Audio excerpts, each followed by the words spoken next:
Hey, podcast listeners, it's TJ. And Julie. And in episode 67 of the Pixar Post podcast, we are going to talk about our spoiler-free review of Toy Story 4. That's right, Toy Story 4. We saw it tonight. We did see it tonight, so we're going to do our early review of it. It's going to be spoiler-free, so don't worry about it. I guess I could say that there are a few things in here that might be considered spoilers if you haven't watched like any of the trailers or anything like that. Yeah. But if you've watched the trailers that have come out, some of the TV spots, I would say it's safe. Yes, because we're not giving away any plot points that haven't been already released. No, we're not looking to do that by any means. No way. The other thing is we're also going to continue an interview session. We released a post on May 28th, I think it was, of the Outside the Box session, which is all about the antique store, Second Chance Antiques, in the movie. And it's going to dive into how the team created the exterior, how they did the interior, as well as then transitioned into filling that building, which is just absolutely crazy. So that is the other portion at the end of our review that we're going to talk about. Mm-hmm. But what do you say we dive in and start with what we normally start with, which is some Pixar trivia? Dun, dun, dun. If you've watched any or listened to any of these episodes before, you can watch our Toy Story 4 spoiler-free review on YouTube. This is the first time we're doing video tied to our podcast, but we're only going to do just the first portion of it. If you do want to listen to the secondary portion, that you can pick up on the podcast itself. But for our review, we wanted to put this on YouTube as well because boy, oh boy, have we got some good stuff to talk about. Yes, we do. But the trivia is not really trivia this time. I figure, you know what? We can't do trivia. I know, and plus I cheated. I looked. I left my notes. These are the normal like notes that I pull up for people that are looking at this on YouTube. I have 4 pages of like single space notes. I know. And normally he keeps these under lock and key, so I can never ever look at them. Mm-hmm. But tonight, when he was setting up this desk and this table thing, I looked and I was like, "Oh, that's not trivia. They're just questions." Yeah. So like, I can answer those. So what I wanted to do was actually just ask to kick things off. What is your favorite of the new characters from Toy Story 4? Oh my goodness. Okay. This is an easy one. Okay. An easy one. I like it. Okay. Yeah. Okay. So my number 1 is Forky. Okay. I love Forky. I won't really go into it too much, but we'll talk a little bit about the character and some of the safe things along the way. Yeah. So Forky, and a close second is, okay, I'm wearing the shirt. Benson. Benson and the Dummies. Okay. It's like his little henchmen. I'm not going to talk about the scene. We'll talk about it like the week after the movie comes out when I can speak specific scenes. Yeah. So what there's a specific scene with the 4 ventriloquist dummies. So what I'm actually thinking, if any of the filmmakers, hey, hang on. I don't know. If any of the filmmakers are watching, it's like an aerial shot. Oh yeah. So what we're gonna do, what I'm thinking is right now this early review is coming out on June 13th.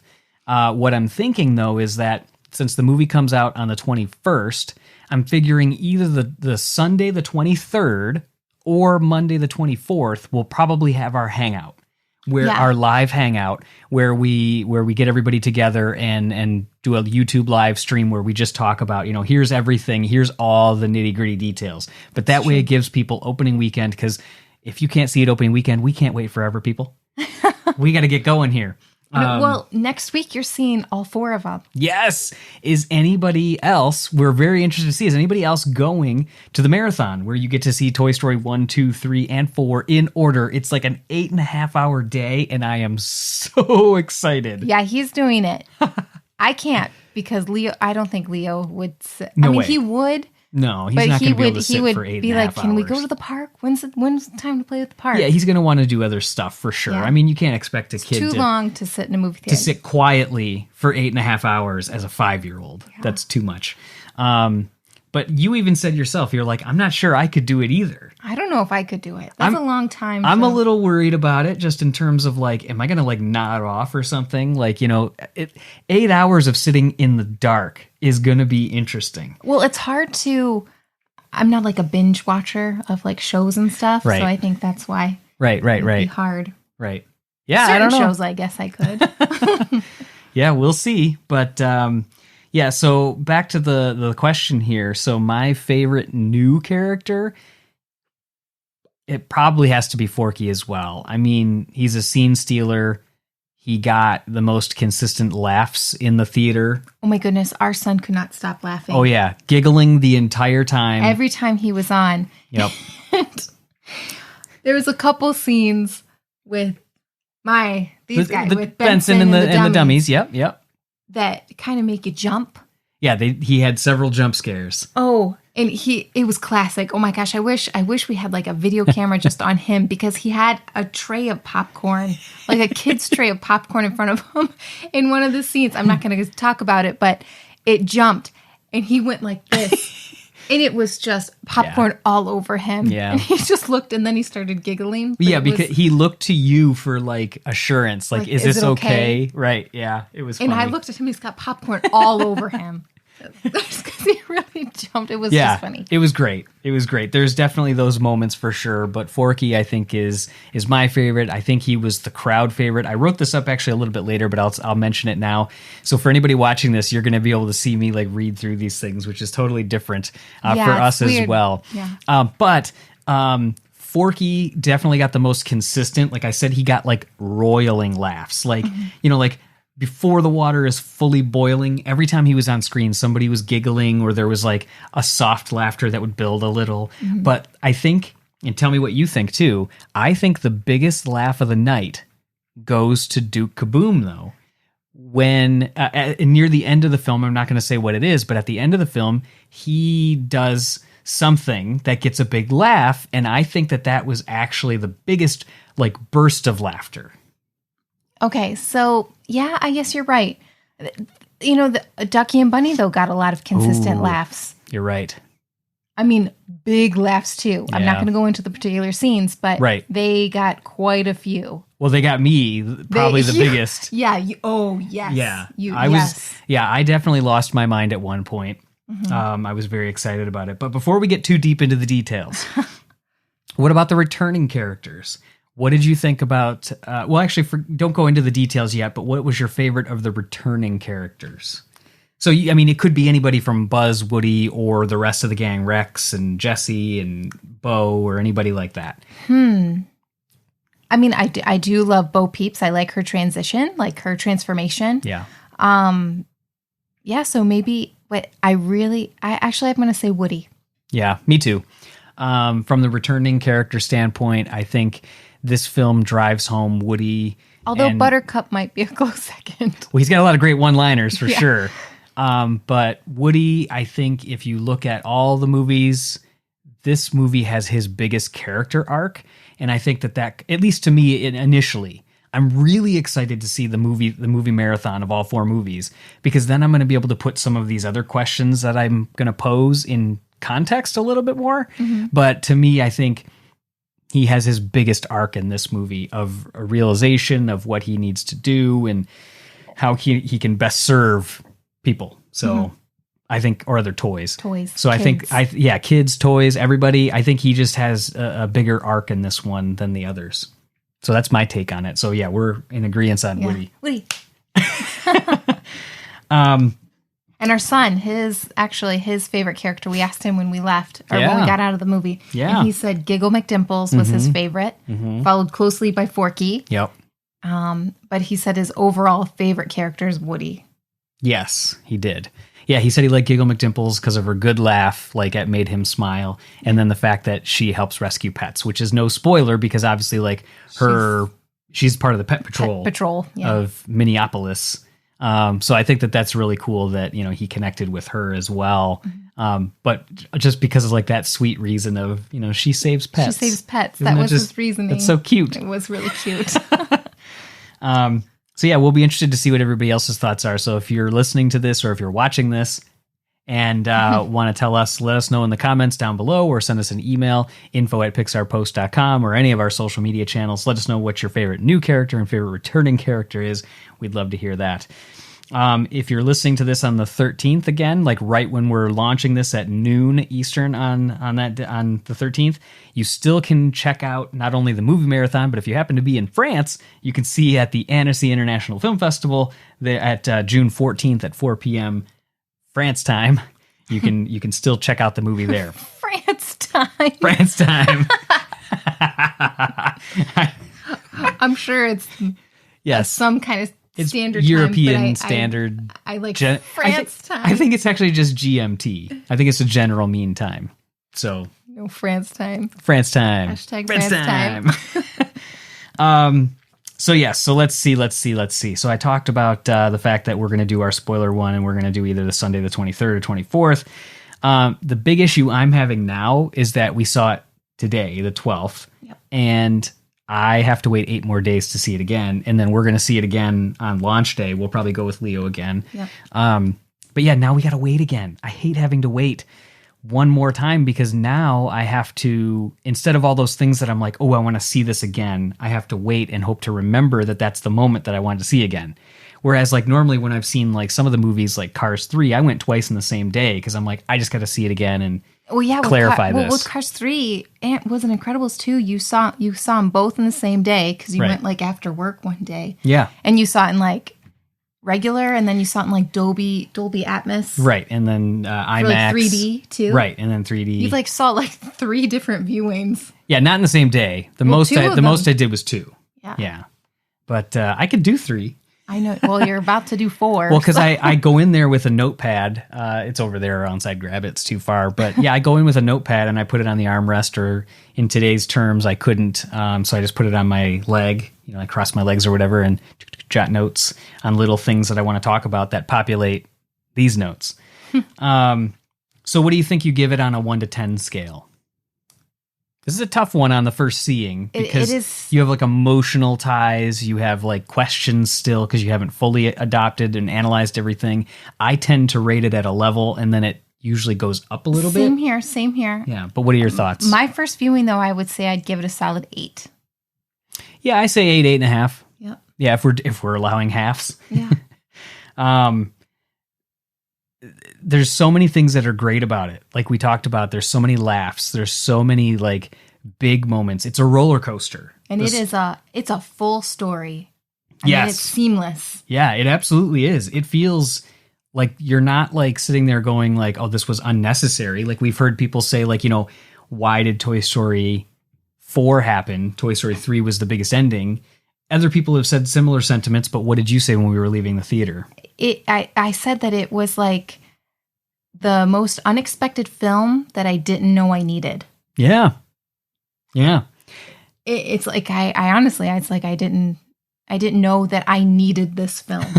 And I know. It's like, but I mean, we won't go into the details of it, but the first 5 minutes of this movie are breathtaking. Oh, visually, yes. Without it, and story-wise. And story and everything. Yeah. And wow. Yeah, it's great. I mean, that first scene was probably one of my favorites of all Toy Story films. Yeah, all 4. All 4. I totally agree. I mean, I mentioned it before, and I have this in my notes here after we get going a little bit, but I'm going to have to really start to dig around here. But Bill Reeves and Bob Pauly, again, I mentioned this, I think, in our last podcast, they had said that first opening scene with there's a rainstorm. I mean, that's not like a spoiler. Yeah, because we've seen the it's clip. just raining. Yeah, and if you've seen the trailer again.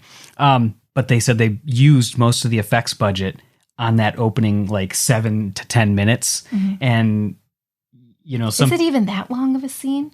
I don't know. You're right. It honestly is such an awesome scene. It seems like it goes like that. Yeah. Yeah. But it might be. Yeah, I don't recall. Just like glued to it. It was really, it was amazing. Well done. It was amazing. And visually with the rain, the way it interacts with everything, we talked about it on the last podcast. I'm not going to go too deep into it here, but the way that it interacts with everything, the way when it hits Woody's hat, it's like dispersing off of it as it would. It's actually like rain to a toy was much more impactful, especially a heavy rain like it is in the opening sequence. It's more impactful than it would be if it hits us. So, I mean, when it's hitting the characters, you really feel it hitting the characters like you would expect it to. So, you know, you might think like, oh, did they waste that money putting it all at the beginning? But absolutely not. Oh, no. It awesome. It's one of those scenes that you feel like it's going to win like a visual effects award, I bet. Oh, the VES award. Yes, I think so. It's got to be up there for one of like those best animated sequences. It's so good, and I'd love to see how that was all boarded out. And I was just going to say, I'm wondering who like storyboarded that one. I know it'll be interesting. There's to another see. scene too. I can't say it, but I would like to know. Okay, yeah, I have a couple of those I have too. a couple ones that I'm curious who boarded them and everything like that. What about your order? Do you think would be your order of the Toy Story films now, 1 through 4? Oh man, I don't know. These are big questions. But this is what everybody's going to be asking, you know, like, where does this fit in and why? And you kind of, now that I think about it, you did say something about it. You mentioned that you felt it was kind of like unfair to rate it because it's truly its own separate story. Yeah. Yeah, I agree. Yeah. I agree with myself. I forgot I talked about that when we were driving home today. Yeah. So you did. You said that, and I actually forgot it when I was writing out the questions. But I do. I feel like it doesn't fit. Well, because the first 3 were still so much about Andy, and I feel like this is like Bonnie's journey. We'd released a video on YouTube as well that has the director and producers. So it's Josh Cooley, Jonas Rivera, Mark Nielsen that talk about, you know, some of their insights into Toy Story 4. And one of them is Jonas Rivera talks about Andrew Stanton, who did the original treatment for this film. And he said, you know, everybody thinks that Toy Story 3 is the ending because it was such a great bookend. But it was a bookend to Andy and Woody together. Whereas Andy left and went off to college, this is Andy's closure.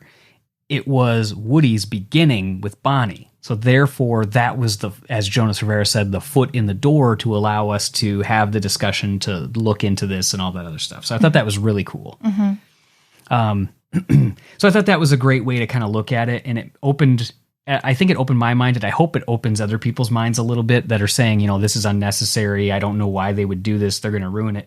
Because I'm going to tell you right now, you see it, you're not going to feel like it's ruined. No. It's great. It's awesome. It's big laughs. It's high emotions. It's a roller coaster, but it's a good roller coaster. And there's literal roller coasters because it's at a carnival. I didn't see a roller coaster, though. Well, I guess there's like I'm just kidding. the spinning one. All right, fine. So after the intensity, this is one of the things I wrote. After the intensity of the intro, you get hit right with the nostalgia. So you get the puffy white Toy Story clouds against that blue background, and it kicks in with a familiar song. And right when that happened, I was like off to the left of the theater a little bit. I immediately looked up to my right and started looking at just the glow of the screen off of everybody's face. And you just saw... just smiling. Like, just everybody was just so like, this feels like home all of a sudden. Right. It was really cool. It was really cool to see that. So that part was really nice to catch how people were responding to that. Well, I thought that was nice. You kind of mentioned that, and it's kind of funny because that's how Leo was looking at the theater. Yeah. And then the first thing I thought of is, like, when we first saw the original Toy Story film, I was in high school, but you were just graduating high school. No, I was in high school still. I was a junior. 95? 95. I graduated in 96. Oh, okay. Well, so we were both in high school. But this is Leo's first time seeing a Toy Story film in the theater. Right. Because he's 5. Just turned 5. So right. And him just looking and smiling at it and already knowing the songs, already knowing the characters. And which is huge. Yeah. I mean, like, I was ecstatic that he got to see a Cars film in the theater as well, just because of, how much we want to share that with our kids, which is why these movies do so good, which is why they make sequels, because nostalgia sells. And we talk about it all the time on our live hangouts and everything like that. But yeah, it's one of these things that, like, I was excited to share Cars with him, but I didn't realize how excited I was to be able to have him see a Toy Story film as well, which is awesome. You're right. That's a great So point. I just kind of, yeah, that's what got me. I also And have then to- how much he was laughing. yeah, And like it was great seeing him just with giggle. the characters. Yeah. And that was really cool. Yeah, absolutely. I'll also talk about just layout and direction. I think that the camera angles that were in this were fantastic. There was scenes that were really pushing the limits without being like extreme. You know, like one of those iconic ones is when Woody and Buzz are kind of fighting, and like the globe hits the corkboard, and the push pins come flying down in the first film. Yep. And you see like, and it does that undershot zoom in to Buzz Lightyear. Well, this one has those kind of moments as well, where you're like, oh, that's so cool. Like, it's just. And you mentioned the editing when we were leaving. Yes, I said that this is definitely an Axel Getty's film. I know that their director obviously plays a part in how this film is cut and what happens to it. But Axel Getty is usually like, from what I've seen him work on, he works on pretty fast cutting and keeping the pace up. He doesn't let scenes sit for a long time. And but there's some scenes that go, some story gags. Well, story goes for a while, but they're still cutting quickly. Yeah. So I feel like the way that they're put together, I really like his style as far as how he does that. So I think he does a great job with that. And I did comment on that. Yeah. As I was getting the handle to unlock the car. I know, to get back in the car, and he's like, gosh, I really wish I would have gone into editing. Yeah. He goes, I really want to be an editor. Well, I mean, we all say that every time. Like, you're like, I want to go to story, and then we talk to somebody from another department. We're like, let's all go to there. Theme parks. I mean, it's such a cool thing to be part of, such a great creative process, and it's so exciting to see it. I mean, you want to talk about all the graphic designers and everything like that. There's so much that you can do at Pixar that it's just so cool. So, so the new characters. So Forky again. We've heard so Tony Hale talk about the fact that he has to learn everything about the toy world. So Woody eventually, the part that I really liked is that Woody has to. What we predicted in our live hangout is that Forky is used as a method for Woody to explain what it means to be a toy. And I like some of the callbacks to the original film, like where he yells at Buzz, you are a toy. You are a toy. And he has to say that same thing. Child's plaything. Right. He has to say that same type of thing to Forky as well to try to get it through his head, but from a different angle. Like, he's not delusional. He just doesn't understand. He's like a child. I thought that childlike mentality really works well in films, especially with comedy. Well, I can't really say anything. But, yeah, gives away too much. I don't want to give away. Yeah. Okay, all right. I'll save it. All right, yeah, till either the Sunday or Monday after. We got to figure it out. You guys let us know when you want that to be. Ducky and Bunny. We already kind of mentioned them. They're funny. There's no surprise with Key and Peele doing the voices. How great were their vocal work? Can we talk about the vocal casting? Yes, absolutely. Because, wow. Yeah, vocal casting. It was great. I think, Forky's probably my favorite vocal cast because I think Tony Hale is perfection. And I'm not going to talk about Buzz and Woody because obviously they're awesome. Right. But Forky was amazing. Yeah. But Gabby, holy moly. Yeah. She was great too. I mean, very unexpected. Yes. Not unexpected because we thought she'd be great. Yeah. I didn't think she'd be that great. Oh, yeah. She's amazing. Great. Yeah. Really good. She makes you like happy but uneasy and like, it's perfect. I mean, it literally is like,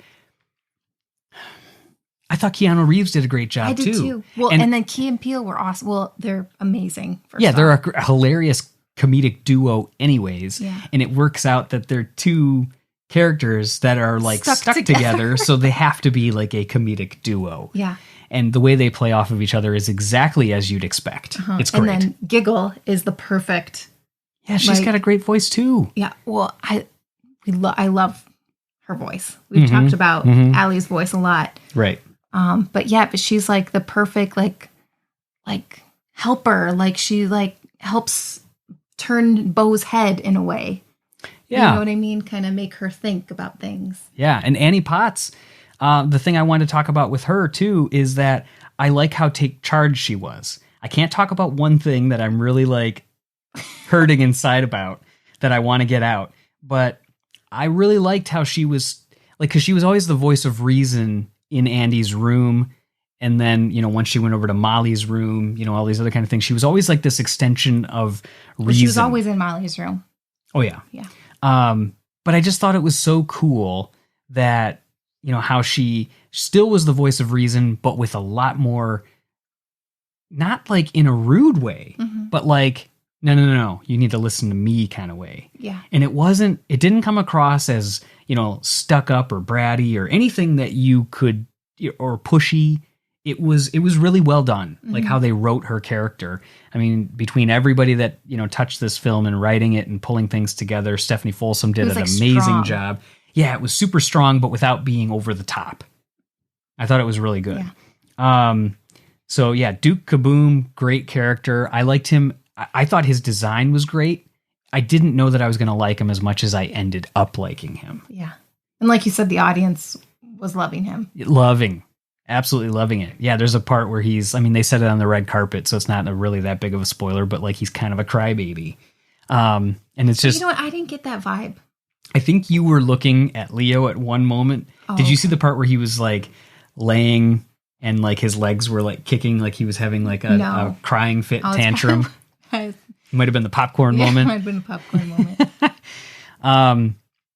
Benson, we loved that he actually had a couple noises. You did. Not a lot. And I don't think we can say who voiced. We're not going to say anything about it yet. We will later. But we suspected. Yeah, we thought it might have been the case, and we were right. Woody. Oh, man, did I love Benson and his guys. Oh, yeah. Oh, man. So much. And I can't wait to talk about that scene that like was my stuck out scene because it mirrored another movie. Absolutely. Yeah. Well, I can say the movie I think it mirrored, right? Sure. Finding Nemo. Right. Yeah, there was an element of Finding Nemo. There's a scene in Finding Nemo that I felt the ventriloquist dummies mirrored. What did you think about the mix of the characters? Like, did you feel like we got enough of the original gang? Yes. Without giving away too much.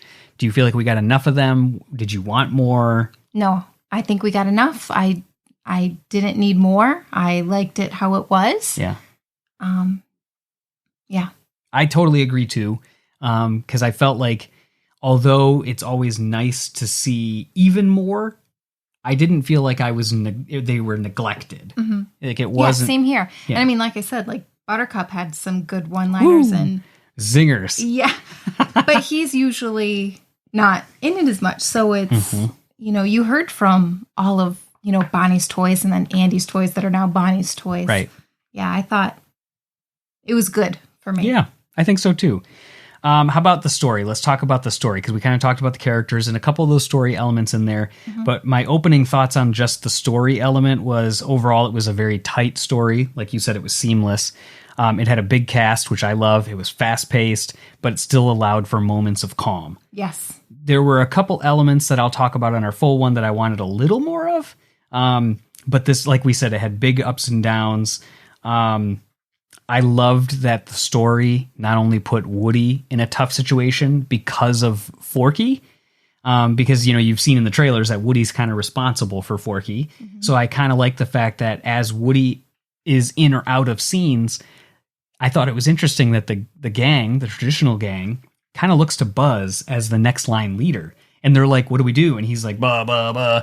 So yeah, and how they handled that is great. Was great. Yes, and fans... That was a really good story. Yeah, and fans of Jessie are going to absolutely love her involvement in the film. Yep.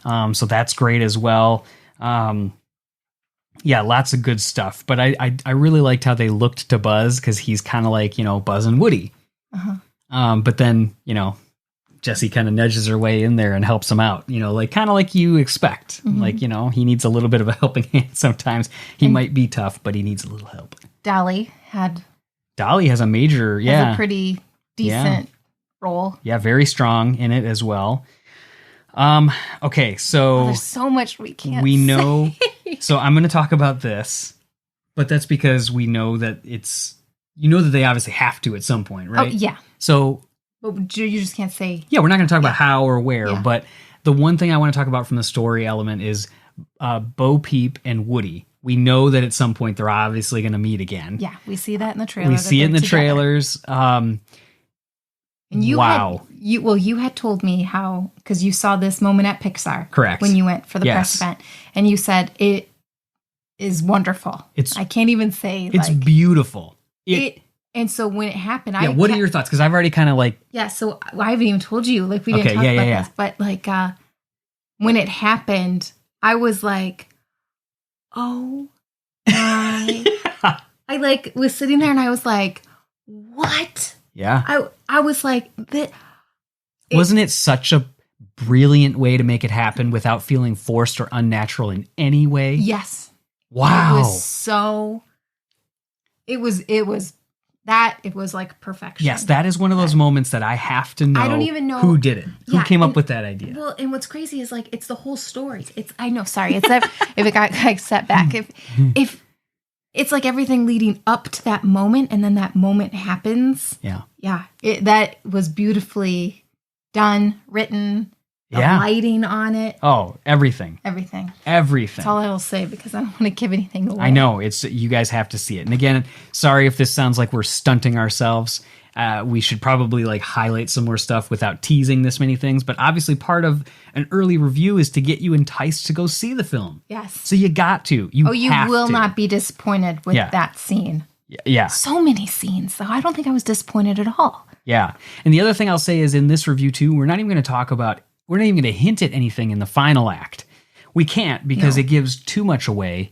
But it's one of those elements like, you've already heard Tom Hanks and Tim Allen tease that it's tough, it's rough. These are heavy moments. And it is. There's elements that I found hard to like swallow and other elements that I was extremely happy about. There were like those big laughs that countered those heavy moments, which is what Pixar is known for. If they take you down too far, they got to lift you back up with a little bit of like a light humor. And I think they did a fantastic job at blending all of that. So I think from a Toy Story, a story standpoint, I think it really did a nice job at coming full circle on this story that you didn't know, like you said, that we necessarily needed. That was a film I didn't know we needed, but we needed. It feels great. Yeah. Can we talk about the Easter eggs? You want to talk about some of the hidden items? Let's jump to those. Okay. Oh, I'm jumping ahead. Yeah, so I was going to talk about the details, then the music. We'll wait. Now the Easter eggs, I'm not going to talk about too many. No. I just want to say like the main ones were there.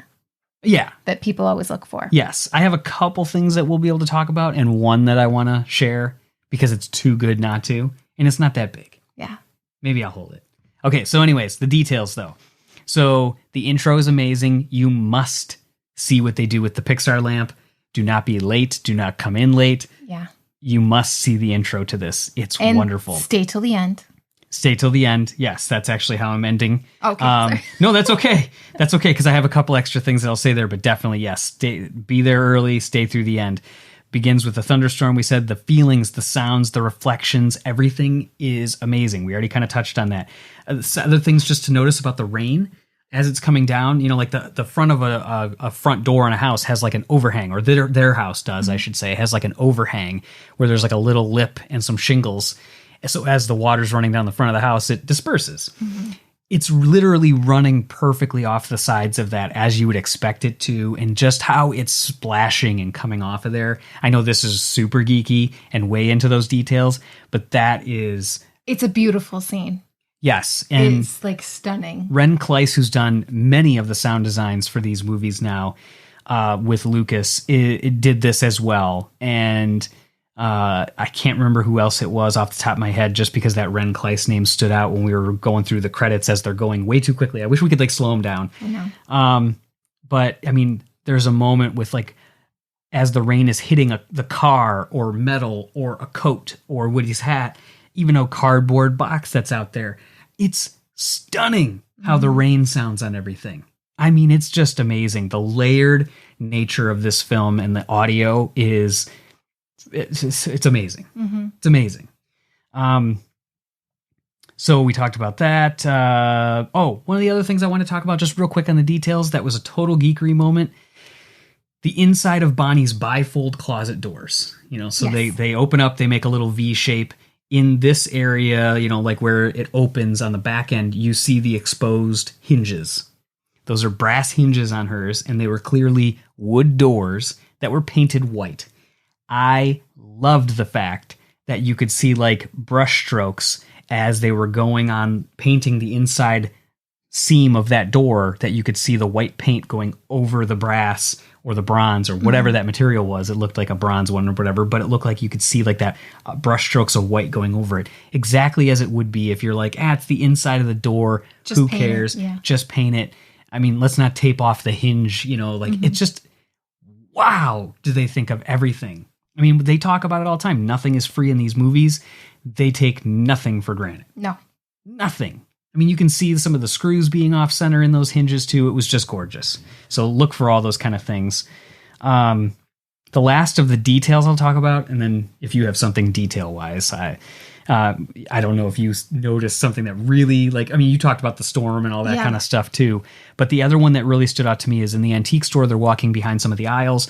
There's a pegboard, so you've got like all the holes that are in the board, and there's light that's coming in from the front side of the antique shop. I don't know if it's from a window or another artificial light source, but as Woody is walking by this pegboard and you've got all these holes, you can literally see the shafts of light that are coming and drifting across his face as he walks through these. And it's like only every other couple, because you've probably got like a post of something hanging. Yeah, or like a leg of a table that's in front of it. Gorgeous. My God. So the fact that they put those lights behind the pegboard just to get those teeny little moments like that, I always pay attention to that lighting stuff. You're going to freak out about anybody that doesn't like the lighting sequence in the opening, get out of town. And then if you don't notice these subtle things, the way the light reflects off of all like the amazing colored glass bottles in the antique store is the antique stunning. store is very stunning. Beautiful. Yes. Visually, I mean, there's no... The whole movie actually is like visually breathtaking. There's no surprise to any of it. We know that Pixar does a great job at it, and they did a great job at it. Yeah. Even something like the antique shop, which you would think is like dark and dingy, and it still is because of like who's there and stuff. It still has these moments of just beautiful brightness. And I mean, I think that's kind of like how Pixar plays with light, kind of like an MU where Mike's in the shadows and then Sully's in the sun. And I feel like they always kind of play with light that way. Oh, they definitely do. There's a great moment in the third act. I know, don't say that.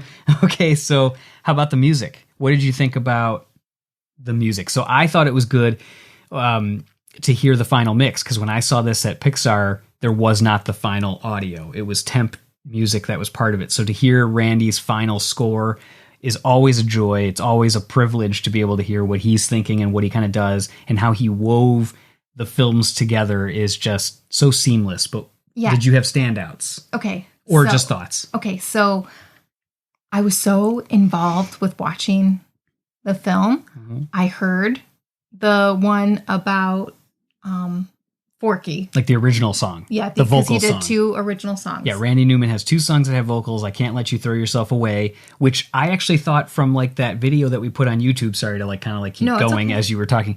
But yeah, on YouTube, we did this video of Randy Newman and like his thoughts on the scoring process. And the way he kind of sings some of the words in that, it sounds like it's a slow, like sad, sullen song. But it's actually like, I was shocked. It's like an upbeat song. Yeah. I wanted it to be a little longer. But so I heard that song, but I did not hear his rendition of The Lonesome Cowboy. I don't remember it. I obviously heard it. I don't think he sang it. I think it was just instrumental. Okay. And then I think the Chris Stapleton did it in the credits. But you're right. I don't recall that he did the vocals. Did I not hear that? Like, was I just like so right, like engaged with the story and what was happening on screen? Because like when it ended and I heard the Chris Stapleton version, I'm like, wait a second. Did I even? Yeah. Did I hear it? Yeah. So. Did you hear anything? Well, it's like Forky's theme. That was just amazing. Like when he's born, it's just this gorgeous soft piano. Born when he's made. Yeah. But it is kind of like he's born. Yeah, in a way. The Meet Forky clip that's out there. It is like a newborn. And then like the Toy Story gang, I've kind of talked about this. I don't know if I wrote it in the post or if I omitted it, but in like the Toy Story gang's all like the siblings meeting a baby for the first time. And kind of like Rex pointing out, why are his arms so long? And right. He doesn't say why. It's like, look at how long his arms are. He's jealous. It's a typical Rex jealous. I know, but it's just also like kind of pointing out I don't know. Right. I just felt like that's like the siblings meeting like a new baby. Right. And just kind of how Forky is and he progresses and stuff. Mm-hmm. For sure. The other element of the music that I wrote down, wow, in my notes was when Woody sees Bo's lamp in the window. Again, that was in the trailer. So he's walking by the Second Chance antique store and all of a sudden he sees like her lamp and the reflection of it. And that was a wow moment of Randy's score for me. Just amazing. The other thing that I wanted to know, and I want to know why Randy chose this, is when Duke Kaboom is telling his story. And again, if you've seen the commercial, the Duke Kaboom commercial, this is no surprise. But when he's telling the story of Rajan, his kid, when he was in Canada on Boxing Day and opened him up, as he's telling this story, it's like this sad tale, and it's an accordion. It's like a accordion and string piece, and I wonder why he chose accordion. I love it because it adds to that like French Canadian kind of flair. Not that they're known for accordion, but I mean like it just adds to like this different feel than you would expect. But I really love that. And in much the same way, here's something that I can share too, that I was like, was this by accident or was this planned? In much the same way, Duke Kaboom is kind of ruined by his commercial. In the first Toy Story, Buzz is, ruined by a commercial. Now, granted, the difference is that Buzz Lightyear was delusional and he didn't think he was a toy. Duke Kaboom knew he was a toy. He just didn't realize that he couldn't do all the things that were in the commercial. But I thought that was interesting that the commercial kind of came back into the fold again. Yeah.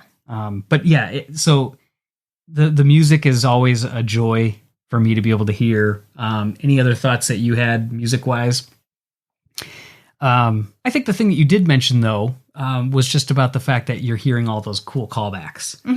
A couple other people have mentioned in comments as well, and it just feels so good when you're there. You get that, like, you're welcoming back into the fold. But people talk about the fact that at the intro of Toy Story 2, you hear that dun dun dun dun dun dun dun dun dun dun dun dun. You hear that going for Buzz Lightyear when he's like in the Star Wars kind of world, the video game.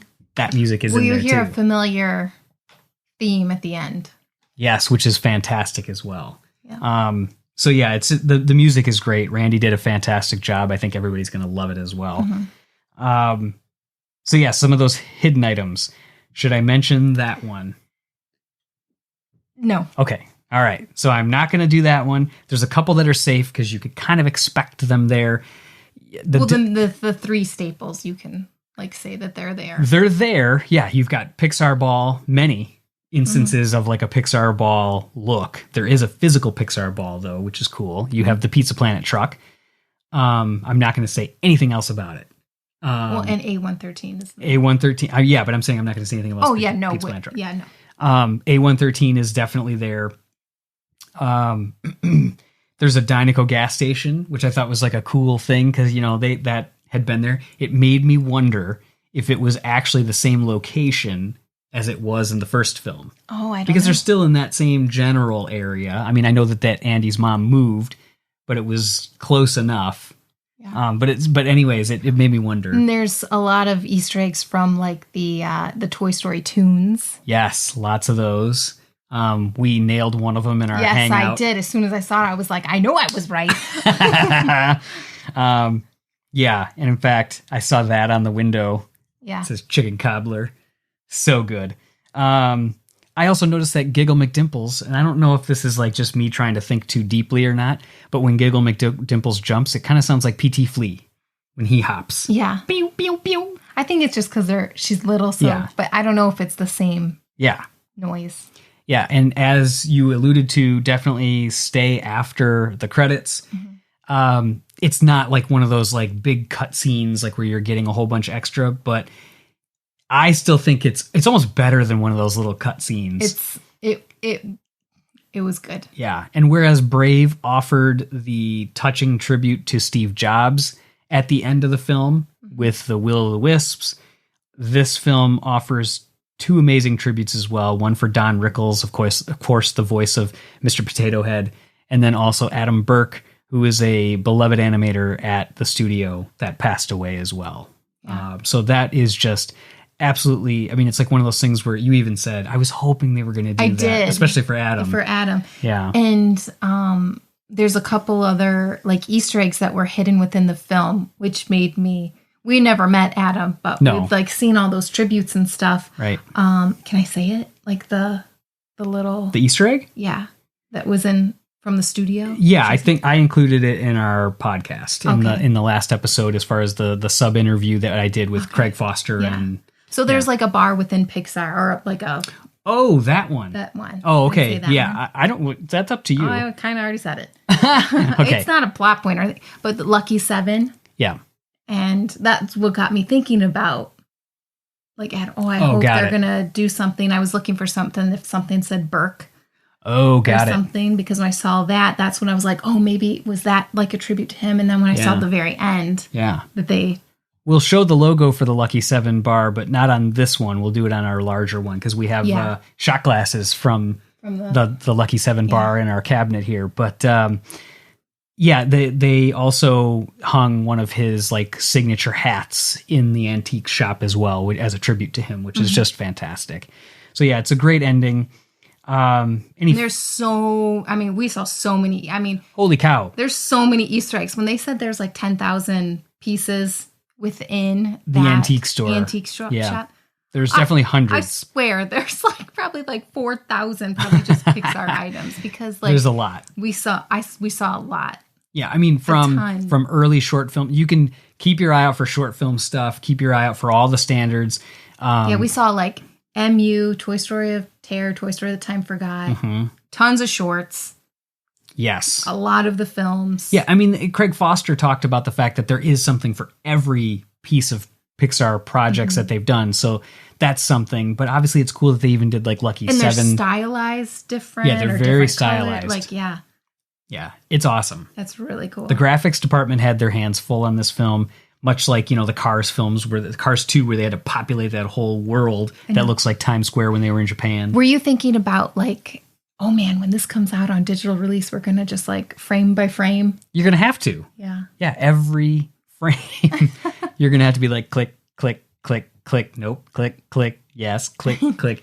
I mean, it's almost like, can you do that post? Right. There's so much. You can't, but say some of them. No, I'm saying like after the fact, it's like almost going to be too hard to get them. Oh, that's what I mean. That's why you just do some of them. Right.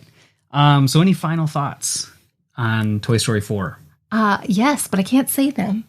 Okay, how about just overall, like, what are your feelings about it? I really enjoyed it. Like I said, I gave it 8.5, but I mean, I honestly think it's going to go up when I see it again. Yeah. I really enjoyed it, and I wish we could go see it like tomorrow. Yeah, now I have to wait another 7-8 days, and that's a problem. Yeah. Because we have to go see it again then. But yeah, it's another beautiful chapter in the Toy Story franchise. If you were on the fence, you don't need to be. It does a great honor to the film. There are moments that make you say why. There are moments that make you say wow. There are moments that make you laugh. You're going to tear up. Did I cry as much as, because this kind of comes up a lot. Oh, yeah. Did I cry as much as Toy Story 3? Did you? No, I did not. But I cried maybe, definitely one time. 1.5 times. There was times where you feel the throat getting thicker. But there was probably like 3 or 4 times that I like felt like, there was definitely those moments.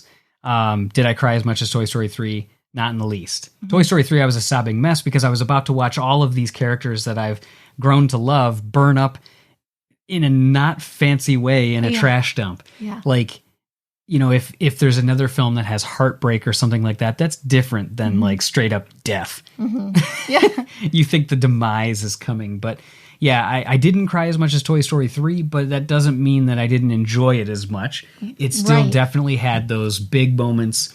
It had moments that made you say why. Like I said, it had moments that had you laughing. Mm-hmm. So definitely, we think it's another beautiful chapter in the Toy Story franchise and definitely worthy of a visit to your theater. Yes. I mean, we already have our tickets for opening day. Yeah, absolutely. So And you're going the day before.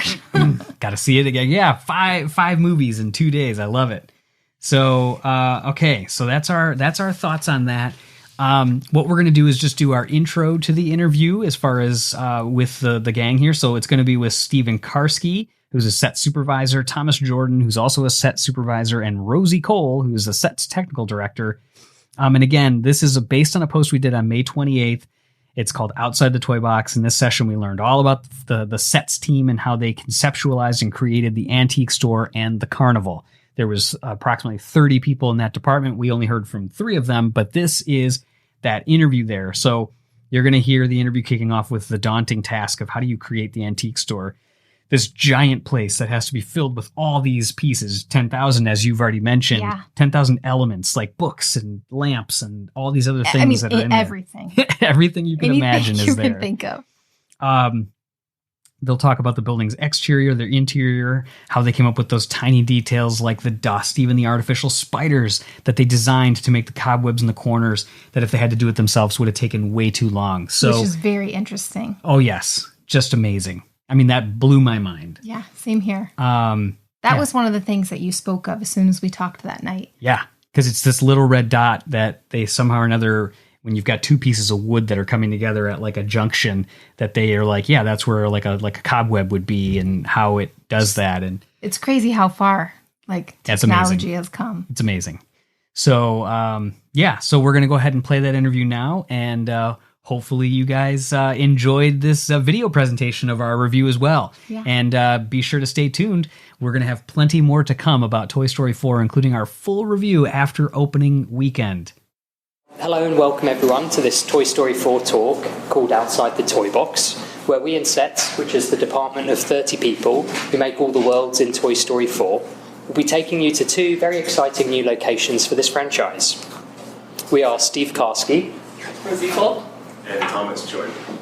And the first new world, which gives us a fantastic opportunity to experience a place which we may take for granted as humans, but is captivating from a toy's perspective, is an antiques mall, where you never know what you'll find, like Josh Cooley, our director here. And as in the sets department, we make all the worlds and environments of the movie. We were so excited to make an antiques mall for the Toy Story franchise. Because whilst as humans we might see an antiques mall as this, or like this, for us, we're straight away putting cameras on the floor to experience just how exciting this space might feel from the viewpoint of a toy. So to create the world we want, we start the design from the outside in. And one thing which is very exciting to us about an antiques mall is just how rich the history of each one is. And by history, yes, of course, each item for sale is an antique, but also the way the antiques are placed and displayed evolves organically over multiple years. Unlike characters are often given a backstory, an antiques mall gave us a great opportunity to have a backstory for what this building used to be too. So with that inspiration, Dan Holland, the set's art director, started drawing up ideas. Was the antiques mall previously a car manufacturer before being converted into an antiques mall? Or was it originally a furniture store before it was bought and turned into an antique store? So the history is clearly linked to what the design will be. And while Dan is drawing ideas for those, in Sets we're working on another aspect which is equally influencing the final design. Its scale. The scale firstly refers to how big the store is physically. The design will vary dramatically if it's a small single frontage store versus a huge mall. But on the Toy Story film, we're also specifically always checking the scale on 2 levels. How big it is relative to humans, which is how we all are used to seeing the world every day, but also how big it is relative to toys, where we get a lot closer to objects, normally at much lower heights than we do as humans. And 2 main ways we determine our preferred scale are previs and reference. Previs, or pre-visualization, essentially means mocking something up. It's rough, it's fast, and lets us iterate efficiently. It allows us to answer the big questions quickly, so we have more time for the fun stuff. So sitting with art, we'll interactively move walls and ceilings, checking it constantly from both human and toy height as the design evolves. We mock in characters and temporary furniture to get a sense of how long the building should be and how wide the aisles that aisles for humans, which are streets for toys, should be. We quickly test different ceiling types and heights and compare them against recognisable dimensions. And for us in the Toy Story world, a recognisable dimension is Andy from Toy Story 3, or Standy, as we lovingly refer to him. At the same time, reference is ongoing, honing in on the Art Deco time period that we've chosen for this building, looking up elements and motifs that we like, are inspired by, and might want to incorporate into our design. And with all three of these elements, design, history and scale, influencing and inspiring each other, we get the green light for approval on this overall scale and design drawn here by Dan. And now it's time for the fun work of refining the specifics and construction of it. We want to look at specifically what is each part of the facade made out of. How much of the facade is glass versus brick versus stucco versus tile versus glass blocks. What type of glass blocks are they? How are the Art Deco motifs constructed? What type of window frame shall we have? And how do they open? And while we're doing all that during our work hours, this is where in our free time, we're the weirdos lying on the sidewalk next to a laundromat, geeking out on the irregularity of tiles. Because we specifically want to dial in those irregularities, exactly to the degree we want, when they're fully noticeable relative to a toy. As we see on multiple occasions in the movie. And find opportunities to add recognisable small features to constantly but subconsciously remind the audience that they're experiencing something from a Toy Story perspective, from awning connections to the underside construction. And when we dialed in and decided on all those details, that gets us to the final design and art review, from the wide to the close-up, and ready to head inside where Rosie will show us next. Thank you. Hi, I'm Rosie Cole. I do set modeling and dressing here at Pixar, and then Take Small is one of the many areas I got to contribute on. Steve showed us the design evolution of the building itself, and I'm going to take you inside and show you how we filled it. So a fun fact about me, my family used to own an antique/furniture store. Here's one of the commercials we made. My uncle jumping on a couch. Aired on local television. Furniture, yeah!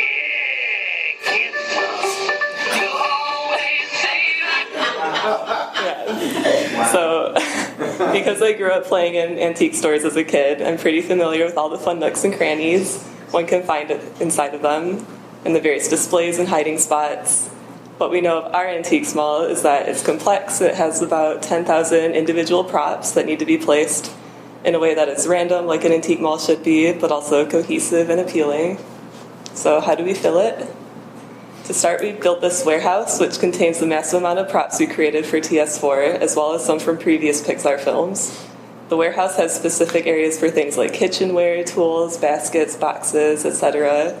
Sometimes our production designer, Bob Polly, will have very specific ideas for the prop he wants in a set, but other times it's more vague, and we'll go through this warehouse together to look for a prop that we already made that might be close enough. Here I'm testing out the warehouse with director Josh Cooley. Once we had our broad strokes done, such as blocking out which big pieces of furniture we were going to go where, we're able to focus on individual neighborhoods. And this means like different stalls that might have specific themes, such as this one, which is the shabby chic area. Early in the show, each of the dressers took on individual neighborhoods to dress, and after a week of showing our ideas and giving critique to each other, we combined what we had and put it in the mall as a starting point. And this was all before we had cameras and more just wanted something in there. The team took field trips to a few different antique malls in the area, which inspired a lot of these first passes. Another example of a neighborhood is this area in and around Gabby's cabinet, which we fondly refer to as the Gabnet in sets. This area had a pretty specific era we wanted to use for the design. Since the rest of the mall was inspired by Art Deco, this display cabinet had to match as it is built into the architecture. These are some of the reference images Dan Holland and Bob Polly found. Gabby's cabinet ended up having very specific art direction. Since we were initially short on time, I went and did a pass dressing things inside, and then Bob Polly drew over what I did once he had something to react to. This process took a few iterations, and lots of ideas were thrown around, and there were many drawovers. Then once we're happy with the different props inside of this cabinet, we're able to narrow things down to individual props. The sets artists can then go and pick items they want to replace and design them more specifically, such as the platter behind Gabby. Since it's fairly close to camera, more time and attention was spent on this model.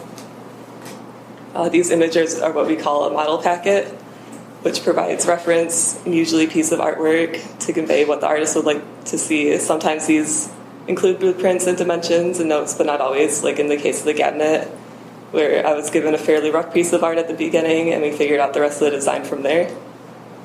This is an example of a more specific model packet that contains side, front, back, and top views of the model, dimensions, and scale next to a character. And since it's a prop that the characters interact with, the more I know, the better when it comes to modeling it. And this is a hero prop, meaning it gets a lot more time and attention in art. Thanks, Rosie. So far, Steve showed us the architecture of the building, the actual antique store building itself. Rosie just walked us through how we filled it with antiques. And now I'm going to talk about the smaller details that are particularly important in a Toy Story film because of how close the camera gets to everything. Josh challenged us early on, everyone on the crew, to add an extra level of age, history, and wear and details that we've never seen before at Pixar because of how important it is to the story. So I'll give you some specific examples here from sets. So as the toys enter through a vent in the roof, the top of the Antiques Mall, we immediately see some details like oxidation, dents and scratches on this galvanized metal.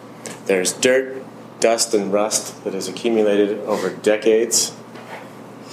And there are cobwebs that you see in both corners there. And the cobwebs are important because they indicate sort of an overlooked area where toys can remain hidden. If we were to make these cobwebs by hand, strand by strand, we probably would never have finished making this movie. Each red dot here is actually a computer program. Hosik Chang on our team wrote a program of artificial intelligence spiders that actually created the webs for us. And here they are, added to the rest of the details in the scene. And again, it gives the audience the feeling that the toys are in a place where people just don't go, so they're hidden and they're safe. Here are some more of these artificial intelligence spiders in a back alleyway on the floor of the mall behind display cases and shelves. Here is an example of more cobwebs, but also thick dust. We've got some extra detail of wood scratches, chips, dings, rust. So the toys can see out into the rest of the store here without being seen themselves. Another alleyway. Bo Peep here is walking through a very, very dusty area full of dust bunnies about to walk through a cobweb, completely hidden from customers. This area is important because it's a junction where the toys go from a hidden alleyway into an exposed aisleway where customers are shopping. So they have to be very careful when they go from one area to the next. And there's still lots of extra tiny little details like the dust where Woody is. There's this cable sneaking through. There's scratches, dings, and chips in the wood and metal signs. So with that, I will hand it back over to Rosie. Stepping out of the Antiques Mall, we're going to the Carnival, which is the second location we're going to talk about today. Just an overview of it. In the shot, you can see the Antiques Mall over there, and Woody and Bo Peep are currently on top of the carousel I built. So my two largest contributions to the Carnival were the game booths and the carousel. Growing up, there was a carousel that I'd go to in this tiny colonial-themed village in Michigan called Crossroads Village. I'm pretty sure this carousel that I'd go to could be considered a thrill ride because it went so fast. And this picture is appropriately motion blurred to capture that. Once I conquered my fear of it as a kid, I quickly fell in love with antique carousels and the artistry that goes into them. Still a goal of mine to own one of these horses to display in my home on a wall. So since I knew we were making a carnival for TS4, I was quick to ask if I could model the carousel. Since it wasn't very well featured back then, I was given the opportunity to find my own references and practically design what I wanted to build. The only criteria I knew was that it had to be portable, since this is a carnival that travels around, so I couldn't make anything extremely extravagant that would have been built into place. This is an example of like the interior, placement of lights. Things I liked were like the filigree around the mirrors, the molding on the ceiling. We went through a few different ideas for mounts, but ultimately decided on horses. This is a good reference, too, of the complexity of the horses, since the carousel in this image is one that could be packed up for travel like the one in our film. And once I had pitched my ideas, the set artist was able to find additional references for me to use, which include the interior frame. This ended up being very helpful, both for me while trying to figure out how this thing is built, but also provided a base for when the carousel ended up being more featured. And this is just a final render of the carousel. Another essential area of any carnival is the game booth, or are the game booths. As well as creating the booth itself, we had to think about the prizes inside of them. We decided we wanted to cluster them by toys, so the ice creams together and like the bananas and the dolphins. And we wanted to vary them by shapes and sizes hanging from the ceiling, so it's not just a straight line of toys. I also had to model it so it held up at toy scale. When the camera gets close to the characters, this means adding some warble to the metal bars behind the toys, adding bolts holding it in place, and wires hanging from the ceiling. The team traveled to the Walnut Festival in Walnut Creek, which is a town nearby, to take reference photos last summer, providing some good reference for the different kinds of game booths you can find in a carnival. Things to note are how they display their toys, the quality of the trailer, how much space the carny has to move inside. Some of the games, like the Star Adventure booth, had specific mechanics for how it was operated. So the artist found reference images of a similar game, which is the Stuck one. Once I modeled the chain of machinery, I was able to hand it off to Joshua Mills, who's another modeler on our team, and he rigged it and made it actually move, which brought this game to life. And here you can see it in motion from the film. This is one of the model packets we got for the Star Adventure booth, showing how the sign is cut, which pieces from the previs were changing. The Walnut Festival also had everyone's favorite food booth, selling funnel cakes and fried Twinkies, which inspired our own booth, or one of our own booths, which we called Fennel Cakes. And all these rides and booths came together to make this really awesome carnival we see in Toy Story 4. Thank you, Rosie. And when we get to the details of this carnival, again, research trips are fantastic for reference and for inspiration. We look at things like, how do the stalls connect to the ground? How do the prizes connect to the booths? How is everything powered without getting in the way of the crowds? In dealing with the irregularity of the ground, we discovered wooden blocks of all shapes and sizes are used everywhere. They may be wanting to be hidden from human view, but we certainly want to feature them for our heroes. And there were skirts around the rides and the booths. What materials are they? Are they flexible? Are they rigid? Are they new? Are they worn? We saw access panels and electricity supplies. And why are we interested in all of this? Here's a final render of one of our games booths.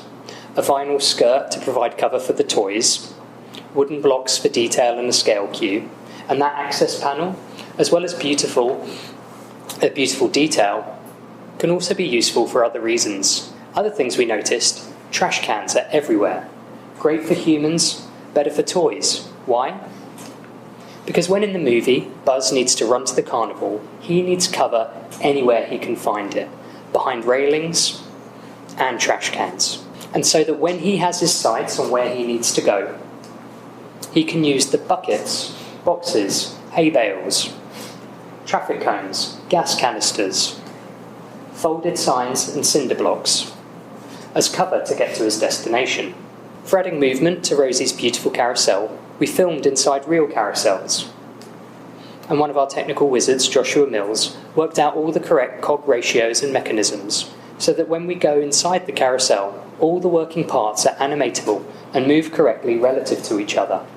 Firstly, as a work of beautiful engineering, but inspiringly because in a Toy Story movie we're passionate about taking the audience to places they can't normally go and experience them from the world of their favourite toys and get views like this.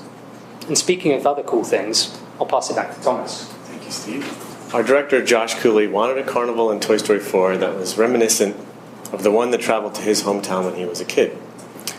So we, of course, started off doing lots of research, and we studied photographs online at first, and it just didn't quite capture the full energy of a real carnival.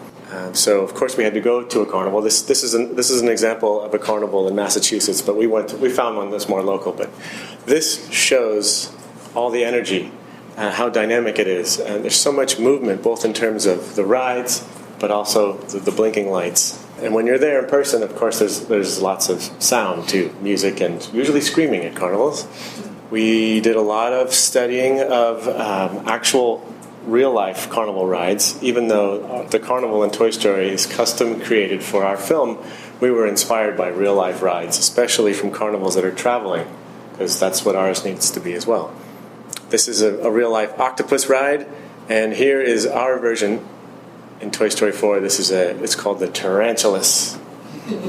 And this was modeled by Mike Altman on our team, and the motion is rigged by Joshua Mills. This is an early test when we were trying to figure out how this thing could or should move.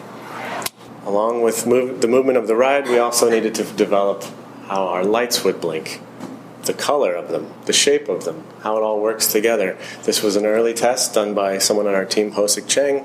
He did several of them, and we showed them all to the director along with the ride in motion, and we decided on the one that seemed to work best for us. We were also inspired by the dynamic motion of very fast spinning rides. This is a ride in Colorado, and there are actual people on this thing, believe it or not. They paid money to be on this. Anyway, it's a very high energy ride, and we wanted something similar, so our version is called the Zoetrope, and we also secretly call it the Salad Spinner. So that's just an example of two of the rides in our carnival. We built all of them individually and put those different layers of shape, motion, and lights on them one at a time. But we weren't sure what they needed to be until we actually saw them all together in our version of a carnival.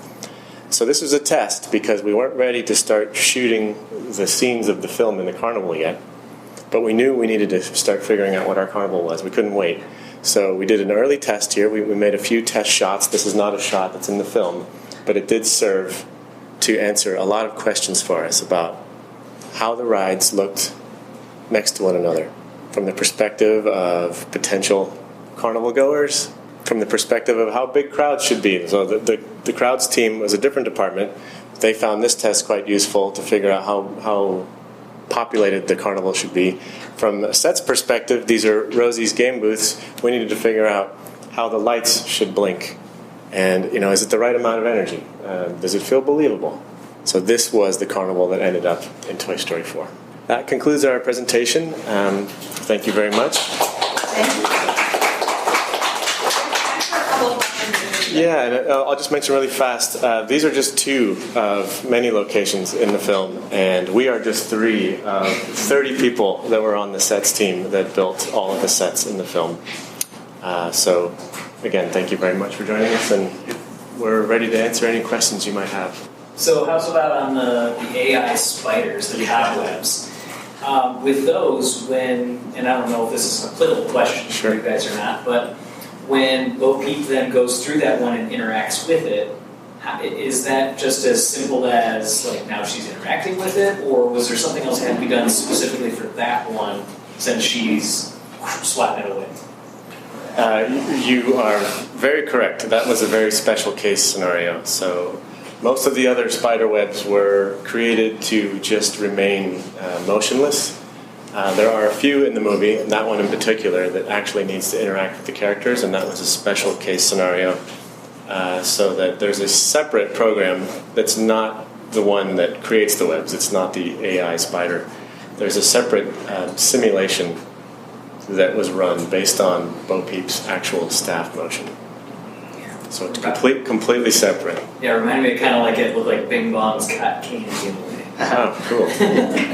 And we have a parallel department called Effects who do a lot of the interaction and dust kicks, so they're very helpful for interacting with things like cobwebs. Yes, the effects department paid close attention to where we were putting cobwebs and dust, like Steve just said, because if the characters dropped down from the ceiling vent, you would expect a little cloud of dust, and so you will see that when you watch the film.